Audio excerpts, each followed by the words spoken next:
ছাত্র জনতার গণ অভ্যুত্থানে সম্প্রতি প্রধানমন্ত্রীর পদ থেকে উৎখাত হয়েছেন শেখ হাসিনা। পালিয়ে আশ্রয় নিয়েছেন প্রতিবেশী রাষ্ট্র ভারতে। ৭৬ বছর বয়সী নেত্রীর সঙ্গে এখনও সাক্ষাতের সুযোগ পায়নি কোনো আত্মীয়। ছেলে সজীব ওয়াজেদ জয় যুক্তরাষ্ট্রে বসবাস করলেও কাজের সূত্রে দিল্লিতেই থাকেন মেয়ে সাইমা ওয়াজেদ পুতুল। দিল্লিতে থেকেও মেয়ের সাথে কেন এখনও দেখা হলো না হাসিনার? নাকি মায়ের সাথে দেখা করার অনুমতি দেয়নি ভারতীয় কর্তৃপক্ষ?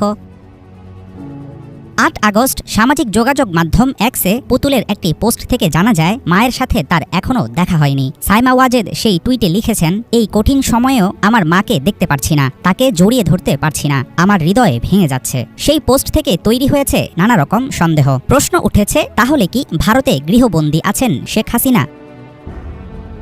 বর্তমানে বিশ্ব স্বাস্থ্য সংস্থার দক্ষিণ পূর্ব এশিয়ার আঞ্চলিক পরিচালকের পদে রয়েছেন পুতুল। সংস্থাটির প্রধান কার্যালয় দিল্লিতে হওয়ায় বেশিরভাগ সময় সেখানেই থাকেন তিনি। ৫ আগস্ট সামরিক বাহিনীর হেলিকপ্টারে বাংলাদেশ ছেড়েছিলেন হাসিনা। সেই সময়ে থাইল্যান্ডে ছিলেন তার মেয়ে সাইমা। বিবিসি জানিয়েছে, ব্যাংককে একটি আন্তর্জাতিক সেমিনার ও অফিসের কাজকর্ম সেরে গত মঙ্গলবারই দিল্লি এসে পৌঁছেছেন তিনি।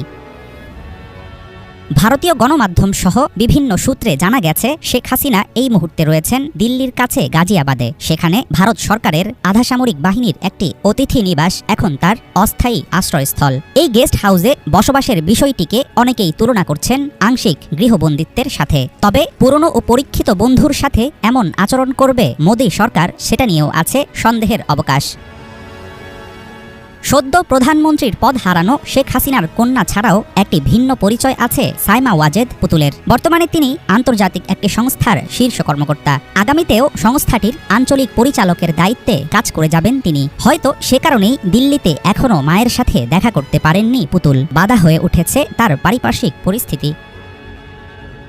ভারতের বিদেশি অতিথিদের মধ্যে অন্যতম পছন্দের পাত্রী শেখ হাসিনা। ব্যক্তিগত জীবনের চরম বিপদের মুহূর্তেও পেয়েছেন রাজনৈতিক আশ্রয়। এখনও আগের মতোই থাকবে ৫০ বছরের বেশি সময় ধরে খোলা থাকা দিল্লির দরজা, এমন আশা রাখতেই পারেন হাসিনা। তবে পুতুলের সাথে দেখা না হওয়ার পেছনে সরকারি নিষেধাজ্ঞা থাকলে ভবিষ্যতে তার জন্য বিষয়টি হবে চিন্তার কারণ।